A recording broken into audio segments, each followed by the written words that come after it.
오늘은 우리가 그 성령 강림절기를 보내는 중에 맞이하는 11번째 주일이 되겠습니다. 이제 우리 함께 자리에서 일어나셔서 조용히 기도하시며 예배로 나아가시겠습니다.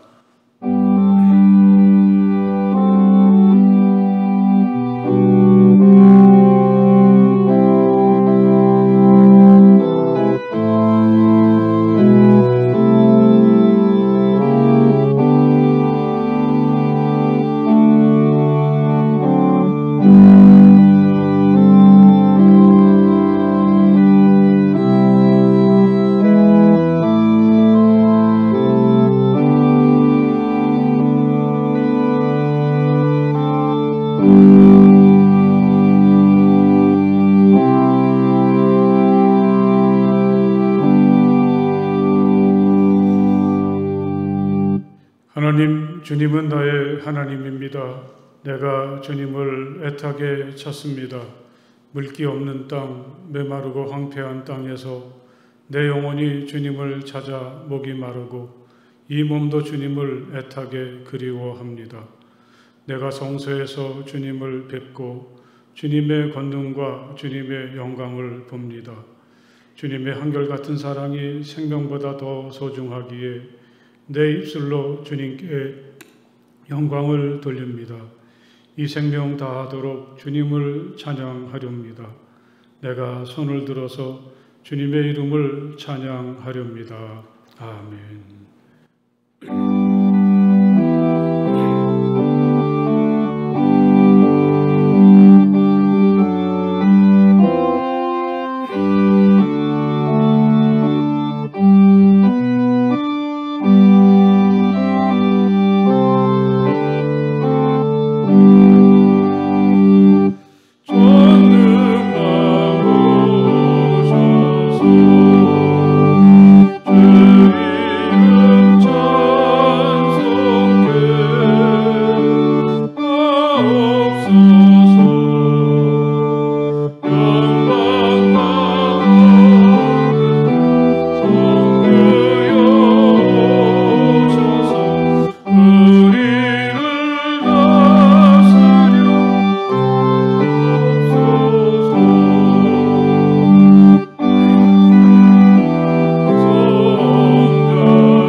우리가 가는 길을 비추어 주시는 하나님을 찬양합니다. 마음을 다하여 드리는 우리의 예배를 받아 주옵소서. 감당하기 힘든 일에 직면할 때가 많지만 그래도 희망을 가지고 살아갈 수 있는 이유는 하나님이 계시기 때문입니다. 어렵고 답답한 일을 겪으며 하늘을 우러러 볼 때마다 하나님을 느끼게 하옵소서. 세상이라는 바다에 빠지지 않게 하시고 인생이란 파도 타기를 즐기게 하옵소서. 뜨거웠던 여름을 뒤로하는 우리에게 하늘의 불꽃 하나 던져 주옵소서. 새로운 각오와 다짐으로 다시 시작하게 하옵소서. 예수님 이름으로 기도합니다. 아멘. 이 시간 우리 함께 침묵하시며 마음으로 하나님께 기도드리시겠습니다. 하나님, 제가 여기 있습니다. 따뜻한 사랑으로 저를 품어주시고 또 저의 모든 부끄러움과 허물들을 용서해 주시며 저의 아픔과 상처와 질병을 온전히 치유해 주시기 원합니다. 우리 침묵하시며 마음으로부터 하나님께 기도하시겠습니다.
주님 안에서 항상 기뻐하십시오. 다시 말합니다. 기뻐하십시오. 여러분의 관용을 모든 사람에게 알리십시오. 주님께서 가까이 오셨습니다. 아무것도 염려하지 말고 모든 일을 오직 기도와 간구로 하고 여러분이 바라는 것을 감사하는 마음으로 하나님께 아뢰십시오. 그리하면 사람의 헤아림을 뛰어넘는 하나님의 평화가 여러분의 마음과 생각을 그리스도 예수 안에서 지켜줄 것입니다. 아멘.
하나님 아버지, 저희들을 사랑하사 택함을 주시어 주님의 교회에서 가정에서 예배를 드리도록 인도하여 주심에 감사드립니다. 저희 모두들 주님의 사랑 안에서 자유함을 주시고 주님의 자녀로 이 세상을 살아가게 하셨음을 감사드리며 하나님 아버지께 영광과 찬송과 기도를 드립니다. 성령의 눈을 뜨게 하사 주의 영광을 보게 하시고 의의 길을 열어주사 주님의 음성을 듣게 하여 주셔서 오늘 예배를 통하여 온전한 회복과 치유의 역사가 일어나게 하시고 주님이 주시는 평안과 기쁨을 누리는 시간이 되게 하여 주옵소서. 한 주간도 저희를 지켜주셔서 은혜와 사랑 안에 거하게 하시고 거룩한 주일을 허락하여 주셔서 주님께 예배드리며 주님과 만날 수 있도록 인도하여 주시니 감사드립니다. 무더운 더위와 폭우 그리고 코로나로 인해 지치고 힘들어 주님의 말씀을 의지하지 못하고 걱정이 앞서는 저희들입니다. 저희들의 연약함을 버려두지 마시고 주님의 영으로 채워주시고 새 힘을 주시어 어디에 있든 무엇을 하든 주님을 의지하고 주님을 위하여 충성과 헌신을 다할 수 있는 영광된 삶을 이루게 하여 주옵소서. 항상 겸손하고 온유한 모습으로 세상이 본이 내게 하시고 저희들의 행실로 주님을 보여주고 주님을 나타내는 저희들이 되게 하옵소서. 주님 안에서 하나가 된 교회 되게 하옵소서. 각자 맡은 사명과 직분을 따라 협력하여 선을 이루어 하나님의 영광을 드러내는 복된 교회가 되게 하여 주옵소서. 힘들어하는 성도들이 있다면 물질로 건강으로 지켜주옵소서. 주님의 놀라운 능력에 힘입어 세상을 담대하게 승리하게 하여 주옵소서. 이 시간 담임 목사님을 위해 기도합니다. 주님의 권능이 임하사 능력의 말씀이 선포되게 하시고 전하시는 말씀이 우리의 마음에 새겨 말씀 따라 순종을 하며 지키게 하는 능력의 말씀이 되게 하여 주옵소서. 하나님께서 말씀 가운데 우리 영혼 가운데 역사하셔 말씀이 우리의 삶을 변화시키는 놀라운 은혜를 경험하는 이 시간 되게 하여 주옵소서. 이 모든 말씀 우리를 구원해 주신 예수 그리스도의 이름으로 기도드립니다. 아멘. 하나님께서 우리에게 주시는 말씀은 누가복음서 13장 10절에서 17절까지가 되겠습니다.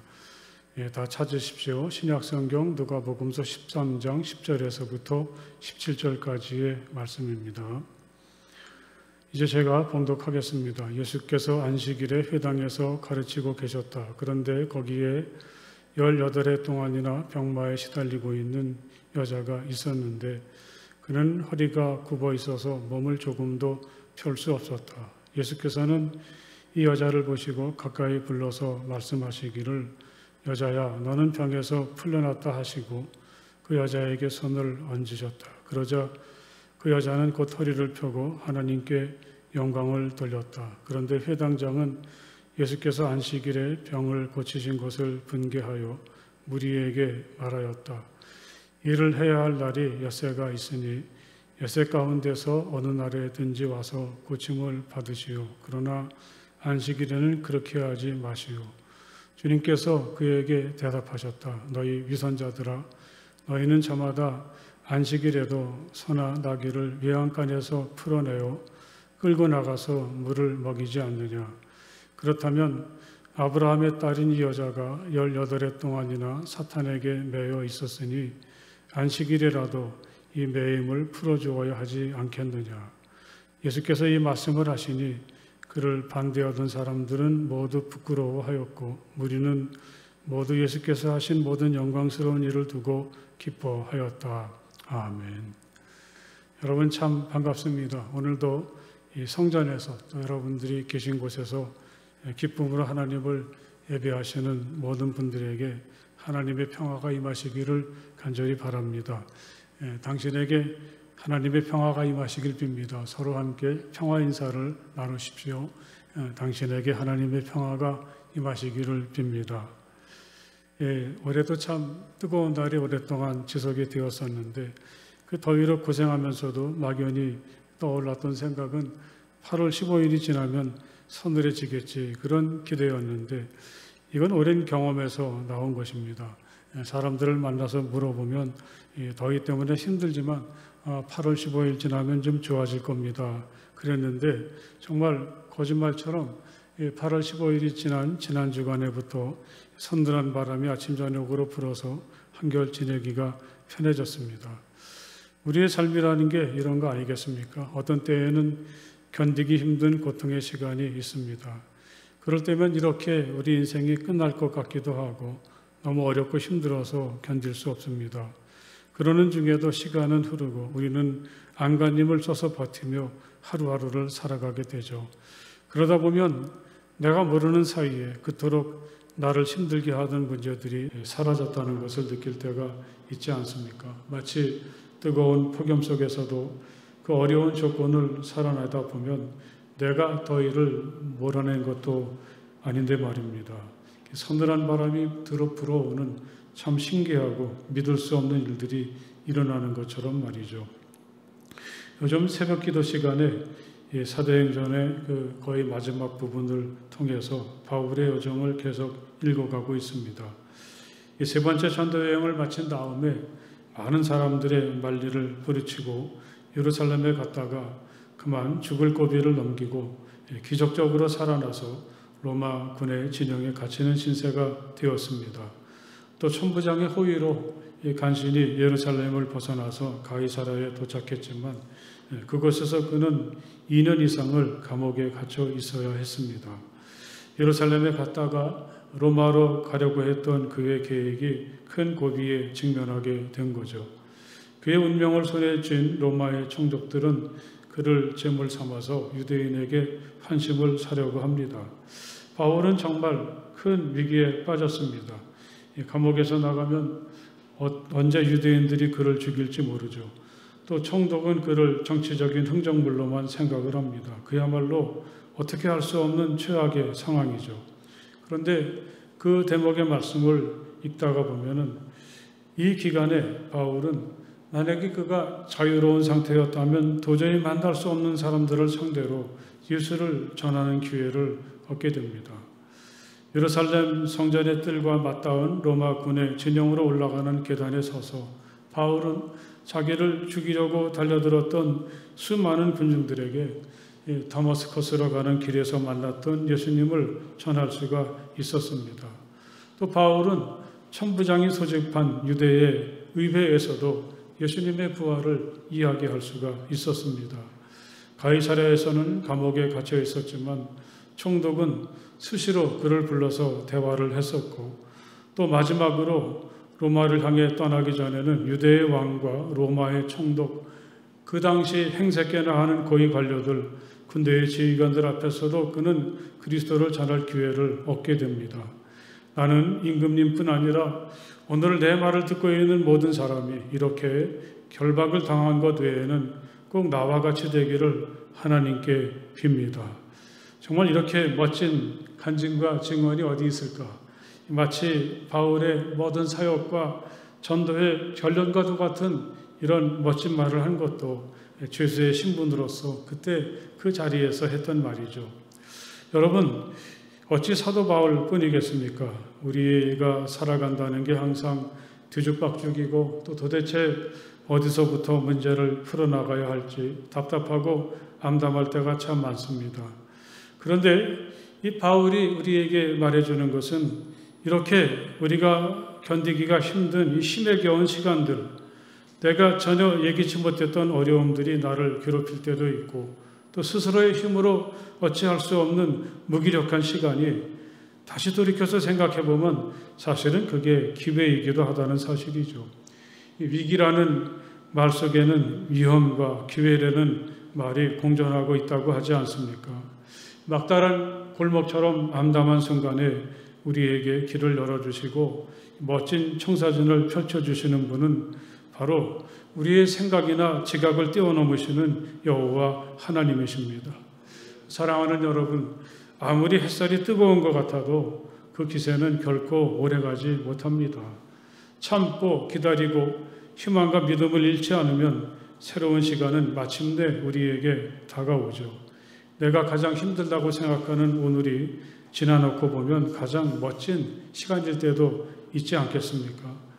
나는 가끔 후회한다. 그때 그 일이 노다지였을지도 모르는데, 그때 그 사람이, 그때 그 물건이 노다지였을지도 모르는데 더 열심히 파고들고 더 열심히 말을 걸고 더 열심히 귀 기울이고 더 열심히 사랑할 걸. 정현종 시인은 이렇게 우리에게 충고합니다. 우리의 삶은 우리가 절망하고 불평하고 주저앉아 있는 시간에도 하염없이 흘러가죠. 우리를 세상에 보내신 하나님께서 우리를 향한 아름답고 충만한 시간을 준비하고 계심을 믿으면서 흔들리지 말고 한 걸음씩 나아가는 저와 여러분이 될 수 있기를 간절히 바랍니다. 오늘 우리가 함께 읽은 이 누가복음서 13장의 말씀은 예수님께서 안식일에 회당에 들어가셔서 이 사람을 고치시는 치유의 이야기입니다.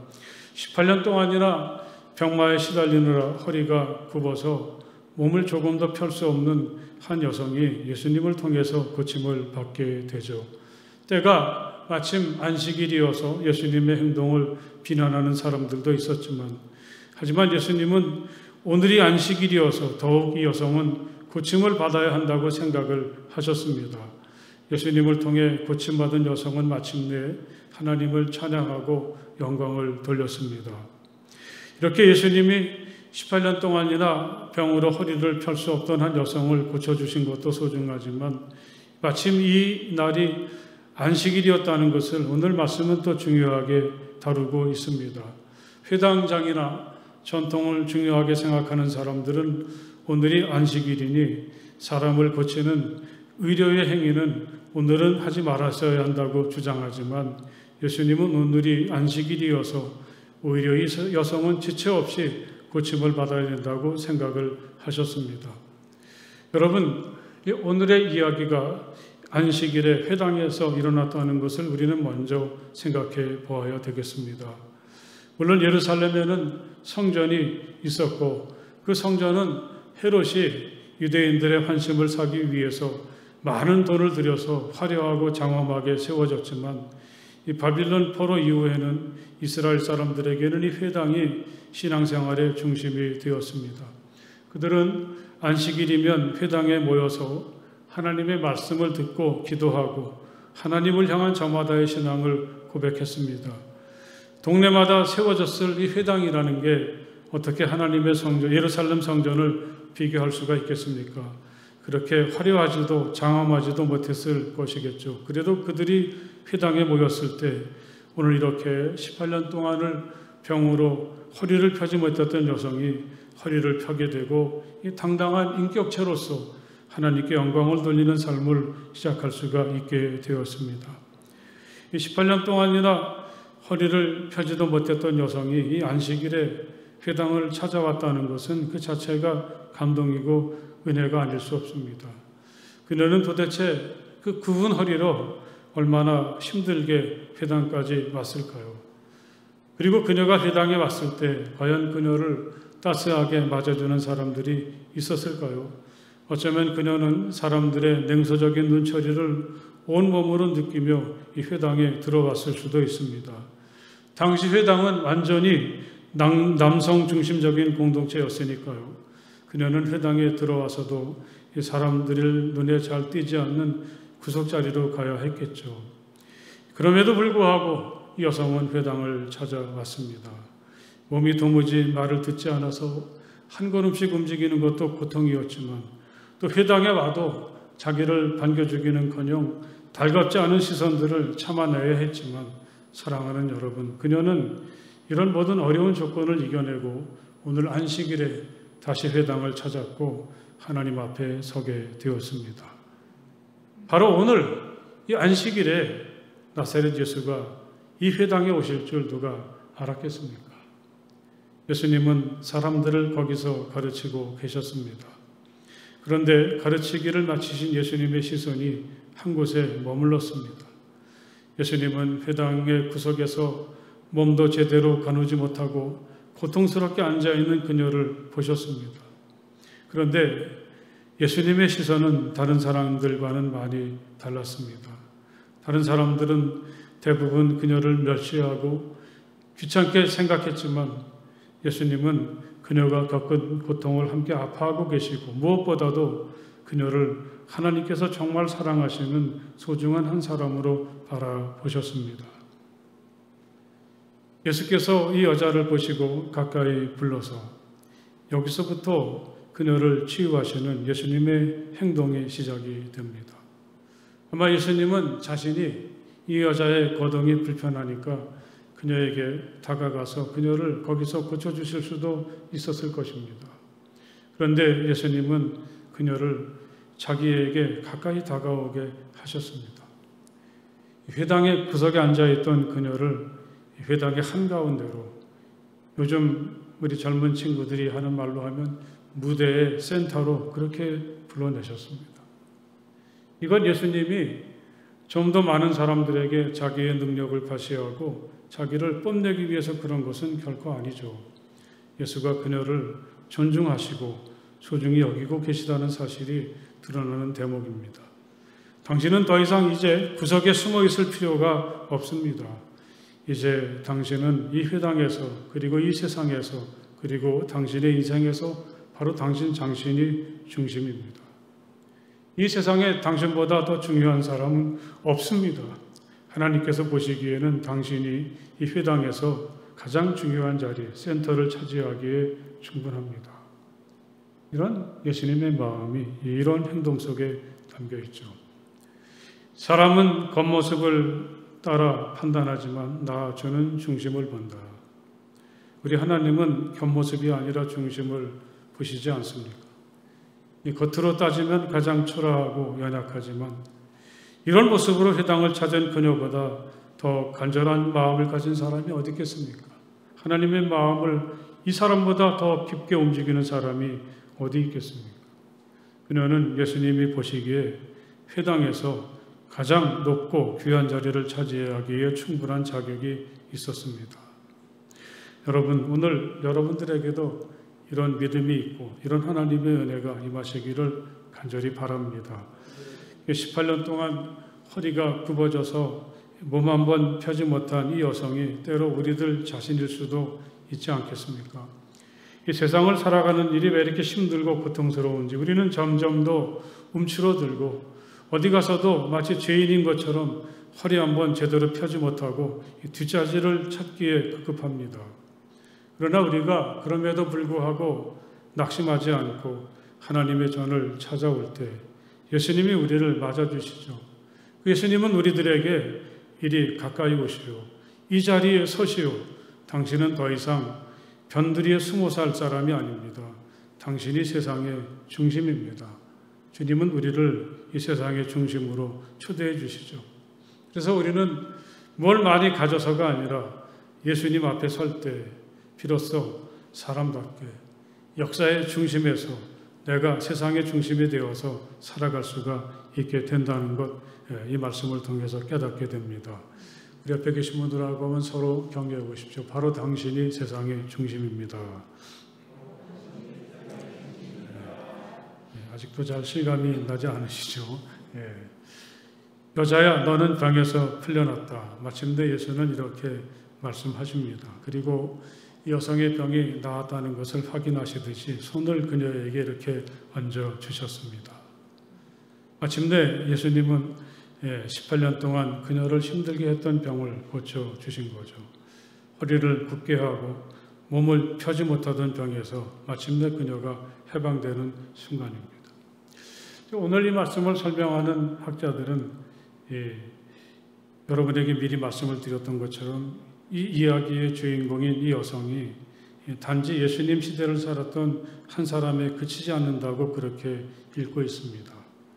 이 여성은 세상을 살아가는 가운데 억압을 당하는 모든 여성들 또는 모든 약자들을 상징한다고 이야기합니다. 우리들에게도 그런 경험이 있지 않습니까?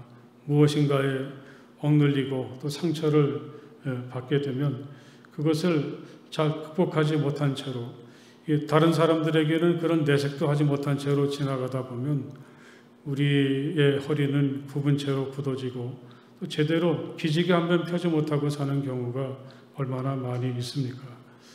나이가 들면 노화의 한 모습으로 꼿꼿하던 허리가 굽어지게 되지만 이게 단지 육신의 문제 때문에 그런 것만은 아니죠. 예수님은 그 마지막 부분에서 이 15절의 말씀을 보면 이 여자가 18년 동안이나 사탄에게 매여 있었다 그렇게 말씀을 하고 계시지 않습니까?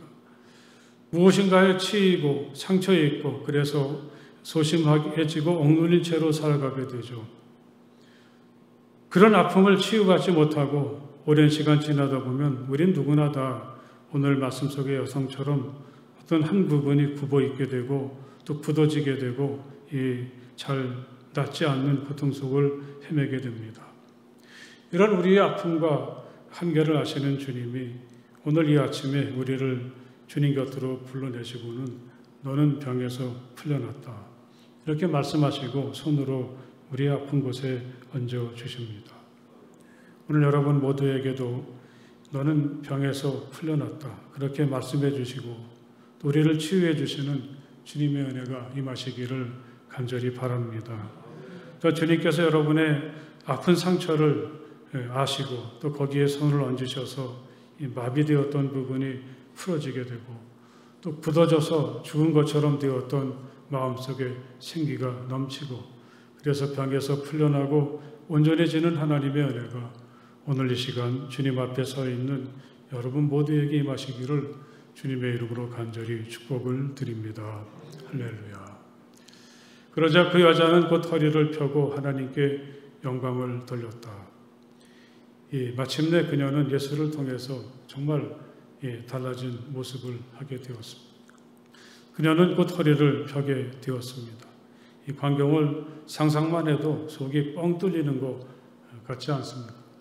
어쩌다가 허리가 많이 굽은 분들이 지나가시는 것을 보게 되면 참 마음이 답답하고 아프죠. 저런 모습으로 사시기가 얼마나 힘들까. 하지만 세상에서는 누구도 그런 허리를 펴게 할 수가 없는데 예수님께서 그 일을 하셨습니다. 이제 그녀는 허리를 펴고 꼿꼿하게 설 수가 있게 되었습니다. 그녀의 허리가 굽어지도록 그녀를 짓누르던 모든 어둠의 세력, 사탄의 세력들을 극복하고 주님의 은혜 속에서 이제는 그녀는 꼿꼿이 서서 자신의 길을 걸어가게 되었습니다. 그녀는 이렇게 된 다음에 사람들 앞에서 하나님께 영광을 돌렸다고 했습니다. 이런 놀라운 변화가 얼마나 귀한 것입니까? 이제까지는 사람들이 보기에도 많이 힘들어 보였는데 자기를 통해 하나님의 영광이 나타난다는 것은 도저히 생각할 수가 없었는데 이제 그녀는 기쁨에 가득 차서 하나님께 영광을 돌리는 그런 사람이 되었다는 말씀입니다. 하지만 예수가 안식일에 그녀를 고치시는 걸 못마땅하게 바라보던 회당장이 마침내 폭발했습니다. 다른 날도 많은데 꼭 안식일에 이렇게 해야 하는가? 예수가 안식일에 해서는 안 되는 의료의 행위를 해서 안식일의 법을 어겼다는 것이죠. 예수는 물러서지 않았습니다. 이렇게 그에게 물었습니다. 너희는 저마다 안식일에도 소나 나귀를 외양간에서 풀어내어 끌고 나가서 물을 먹이지 않느냐? 당신들은 안식일에도 가축들이 먹도록 끌고 나가지 않느냐? 그렇다면 이 여성은 18년 동안이나 사탄에 매여 있었는데 안식일이라도 이 여자를 치유하고 자유하게 해야 되지 않겠느냐? 바로 이것이 예수님이 안식일에 대해서 가진 중요한 신념이죠. 회당장은 오늘이 안식일이라서 그녀를 고치는 일을 미루어야 한다고 했지만 예수님은 오늘이 안식이기 때문에 그녀를 고쳐주는 것이 마땅하다고 말씀을 하십니다. 오늘 예수님께서 그 회당장이나 또 그 자리에 앉아있는 사람들에게 하시는 말씀을 한번 16절에서 또 보게 되겠습니다. 그렇다면 아브라함의 딸인 이 여자가 18해 동안이나 사탄에게 매어 있었으니 안식일이라도 이 매임을 풀어주어야 하지 않겠느냐. 특별히 이 대목에서 예수님은 이 여성을 아브라함의 딸이라 그렇게 부르셨습니다. 회당장이 안식일의 규정을 들먹거리면서 그녀의 기쁨에 찬물을 끼얹었을 때 회당장에게는 그녀를 무시하고 경멸하는 마음이 있었습니다. 예수님이 소나 나귀를 거론하신 이유도 여기 있죠. 주님 보시기에 이 회당장은 안식일에 회당을 찾아온 이 여성을 자기 집에 있는 소나 나귀보다도 더 하찮고 귀찮게 생각하죠. 그런데 예수님은 회당에 있는 모든 사람들이 들으라는 듯이 그녀를 가리키면서 아브라함의 딸이라 그렇게 부르십니다. 이 여성이 하나님께서 정말 소중히 여기시고 또 하나님께서 아브라함을 통해서 약속하신 복을 누리기에 충분한 사람이라는 선언을 하셨습니다. 이 대목에서 저는 예수님께서 여리고의 세리장이었던 삭개오에게 하셨던 축복의 말씀이 생각났습니다. 오늘 구원이 이 집에 이르렀다. 이 사람도 아브라함의 자손이다. 모두가 비난하고 따돌렸던 삭개오가 아니었습니다. 아마 사람들은 저 사람이 천국에 간다면 절대로 안 가겠어. 그럴 정도로 증오하던 사람인데 이 삭개오가 아브라함의 자손이다. 이 삭개오도 하나님께서 사랑하시는 소중한 백성이고 하나님께서 약속하신 복을 받기에 충분한 사람이라고 예수님은 선언하셨는데 오늘 예수님은 이 여성을 향해서도 그런 멋진 선언을 하셨습니다. 이 여성은 회당장 당신처럼 하나님께서 소중히 여기시고 복 주시기를 기뻐하는 사람이다. 이렇게 예수가 끝까지 그녀를 변호하고 그녀가 가진 존엄성을 거침없이 말씀하셨을 때 그녀에게 어떤 일이 일어났겠습니까? 육신의 허리만 펴진 게 아니라 이 마음이 완전히 회복되게 되었습니다. 그동안 그녀를 괴롭게 하고 무기력하게 만들었던 모든 상처와 고통에서 벗어나서 아브라함의 딸로서 하나님께서 사랑하시고 소중히 여기시는 어엿한 사람으로 당당하게 새롭게 출발하게 되었습니다. 여러분, 바로 이것이 우리가 하나님 앞에 이 주일에 나와서 예배를 드릴 때 예수님께서 꿈꾸시는 안식일의 모습인 것을 마음 깊이 새기시기를 간절히 바랍니다. 원래 안식일은 하나님께서 우리를 쉬게 하시고 또 하나님의 사랑과 은혜를 통해서 그동안 유축되고 짓눌렸던 고통으로부터 벗어나게 되고 그래서 하나님의 자녀고 아브라함의 후손인 본래의 모습을 다시 찾는 날이죠. 하나님께서 오늘 우리를 이곳에 부르신 목적이 여기 있다는 사실을 기억하시기를 바랍니다. 우리의 하루하루는 얼마나 불안하고 힘이 듭니까? 오늘은 그런 어려움과 공포로부터 해방되는 날이고 다시 세상을 향해서 힘차게 나가고 도전할 수 있도록 하나님께서 내리시는 은혜와 사랑으로 자신이 세워지는 새로운 날이죠. 이게 바로 하나님께서 안식일을 정하시고 우리를 초청하신 목적이란 사실을 마음 깊이 새기시기를 간절히 바랍니다.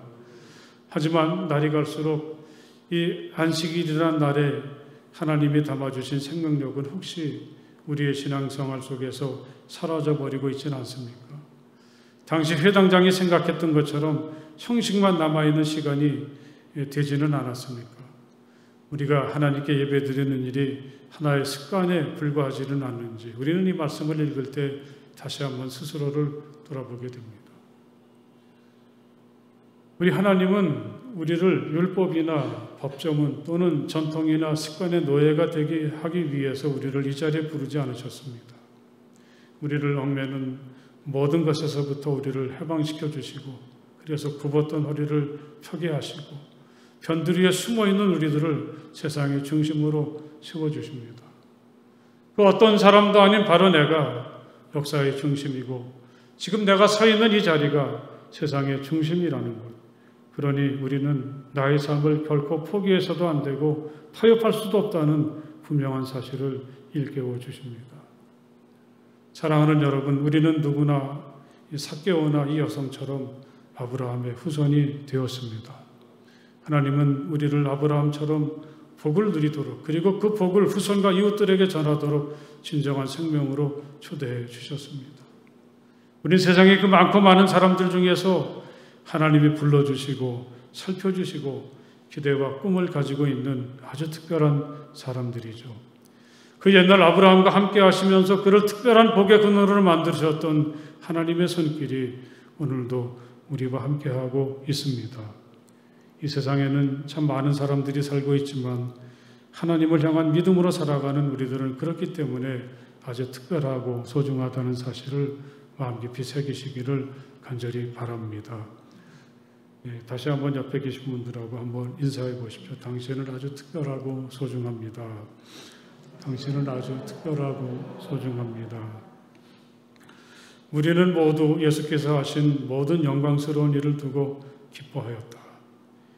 회당에 있던 모든 사람들은 비로소 이 날이 안식일이구나. 이 안식일을 경험하게 되었습니다. 안식일에 찾아오신 주님을 통해서 그들은 회복되었고 그들 모두가 다시 시작하는 기쁨을 누릴 수 있게 되었습니다. 예수님은 바로 자신이 안식일의 주인이라 그렇게 말씀하신 적이 있습니다. 사랑하는 여러분, 어떠한 마음을 가지고 어떠한 길을 통해서 여기까지 왔든지 오늘 이곳에서 우리를 기다리시고 맞이하시는 주님을 통해서 여러분의 굽었던 허리가 펴지고 굽었던 마음이 회복되어서 다시 꼿꼿하게 일어서시기를 바랍니다. 나를 아브라함의 자손이고 세상의 중심으로 이끌어서 세워주시는 주님을 힘입어서 이제까지와는 완전히 다른 정말 멋지고 내가 살고 싶었던 그 삶을 주님의 은혜 속에서 오늘부터 다시 시작하는 우리 모두가 될 수 있기를 주님의 이름으로 간절히 축복을 드립니다. 할렐루야. 기도하시겠습니다. 하나님, 우리가 이렇게 주님의 날을 마음속에 새기며 나와서 예배를 드릴 때 그 과정은 때로 힘들기도 하고 또 벅차기도 하고 어떤 때는 습관의 지배 속에서 아무 생각도 없이 나오기도 하지만 우리가 이 자리에 서게 될 때 주님이 우리를 맞아주시고 우리를 중심으로 세워주시고 우리를 치유하셔서 다시 일어서게 하시는 주님을 귀한 말씀을 통해서 만나게 하시니 정말 감사합니다. 28년 동안이나 병으로 고생하던 여성이 주님을 찾게 되었을 때 다시 그를 회복시키시고 세워주셨던 주님, 이 세상이라고 하는 곳에 중심으로 초대해 주셨던 주님의 은혜를 오늘 우리들에게도 허락하여 주시옵소서. 주님만이 우리를 치유하시고 다시 일어서게 하십니다. 주님 놀라운 은혜로 우리를 붙잡아 주시옵소서. 주님의 은혜로 다시 일어서서 힘차게 시작하는 우리 모두가 되게 하여 주시옵소서. 예수님 이름으로 간절히 기도드렸사옵나이다. 아멘.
하나님께 드리며 함께 기도하시겠습니다. 하나님 참 감사합니다.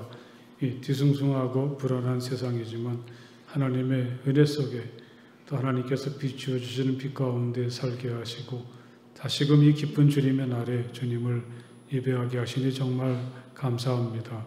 주님께 우리 자신을 이 예물에 담아 함께 드리오니 이 예물과 저희 자신을 주님 받아 주시옵소서.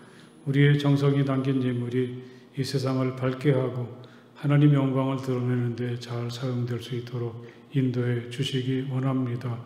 다시 한번 하나님 앞에 자신을 드리는 모든 이들을 사랑으로 품어주시고 붙잡아 주시옵소서. 우리의 모든 아픔과 상처들을 치유해 주셔서 존귀한 하나님의 자녀로 다시 시작할 수 있도록 복내려 주시기 원합니다. 우리가 애쓰고 수고하고 땀 흘리며 일할 수 있는 기회를 주시니 감사합니다. 기쁘고 즐겁게 일할 수 있게 하시고 또 30배, 60배, 100배의 열매를 거두는 기쁨도 누릴 수 있도록 복내려 주시옵소서. 우리가 살면서 가지는 작은 꿈과 소원들이 이루어질 수 있도록 허락해 주시기 원합니다. 우리가 몸담고 살고 있는 가정이 작은 천국을 이루게 하시고 우리 자녀들의 길을 인도하시고 저들에게 복내려 주시옵소서. 아프고 고통스럽고 여러 가지 질병으로 어려움을 겪고 있는 성도들, 또 상사의 생사의 기로에서 힘든 싸움을 싸우는 모든 이들에게 하나님 능력으로 붙잡아 주시고 치유하여 주시어서 다 회복될 수 있도록 은혜 내려 주시기 원합니다. 멀리 흩어져 있는 사랑하는 우리의 가족들도 있습니다. 어디 있든지 주님 항상 사랑과 은혜로 돌보아 주시옵소서.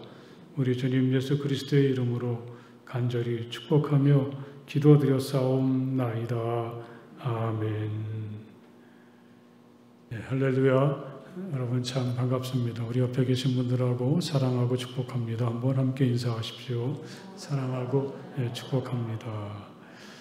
오늘 11시 공동예배는 우리 바울 선교회가 헌신예배로 드리게 되는데 많이 축복해 주시고 격려해 주셨으면 좋겠습니다. 지난 주간으로 우리 출애굽기 읽기가 다 끝났는데 아주 꾸준히 잘 하고 계십니다. 제가 듣기는 딱 5분이 좀 빠졌다고 하는데 그분들도 본인은 누군지 아실 거예요. 그러니까 다시 힘내서 새롭게 시작하시면 좋겠습니다. 그래서 이번 주일부터 레위기를 시작하니까 또 언제 우리가 또 레위기의 그 말씀을 하루에 한 장씩 읽겠습니까? 또 그 말씀이 우리에게 은혜가 될 줄 믿습니다. 함께 하시지 못했던 분들도 다시 새롭게 시작할 수 있기를 권면을 드립니다. 우리 김성호 장로님, 조학숙 권사님 댁의 작은 아들 김연행 청년이 아주 그 국가대표로 태권도 선수까지 했던 참 분인데 이번에 그 태권도장을 영정 하늘도시에서 새롭게 시작을 했습니다. 잘 되고 또 오는 어린이들에게 좋은 영향을 끼칠 수 있도록 많이 격려해 주시고 기도해 주시기 바랍니다. 지난 주간에 우리 그 김윤환 성도님 부친상을 당하셨고 또 윤정희 집사님의 시부상이 있었습니다. 오늘 아마 장례식을 하고 이제 화장으로 가족공원에 안장을 할 텐데 여러분 모든 가정이 이루어질 수 있도록 기도해 주시고 또 위로해 주시기 바랍니다. 또 우리 청년부에 박경민 청년의 아버지가 어제 세상을 떠났습니다. 간이 안 좋으셔서 우리 경민이가 간 이식까지 했었는데 그만 오래 견디지 못하고 세상을 떠나셨는데 여러분 우리 경민 청년의 가정을 많이 위로해 주시고 이 교회에서는 오늘 오후 2시에 출발해서 위로하는 시간을 가질 텐데 우리 청년들이 많이 가리라고 기대합니다. 우리 함께 하시기 원하시는 성도님들 같이 가셔도 좋고 또 인천의료원 장례식장 101호가 그분이 조문을 받는 곳이니까 함께 하시면 좋겠습니다. 이번 주에도 이렇게 떡이 준비가 되어 있는데 우리 김영수 이선영 성도가 사랑하는 딸 규빈이 첫 떡을 감사해서 이 떡을 제공해 주셨으니까 가실 때 꼭 한 덩어리씩 챙겨 가셔서 맛있게 드시고 우리 규빈이와 또 그 가정을 위해서 많이 기도해 주시고 축복해 주시면 좋겠습니다. 다른 광고 없으시면 함께 자리에서 일어나셔서 주기도문 찬송 함께 찬송을 부르시겠습니다.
이제는 우리 주 예수 그리스도의 그 크신 은혜와 우리 아버지 하나님의 그 넓고 무한하신 사랑하심과 성령 안에서의 거룩한 사귐이 마음을 다해서 기쁨으로 우리 주님을 예배하는 모든 주님의 자녀들 가운데 영원토록 함께하여 주시기를 간절히 축원하옵나이다.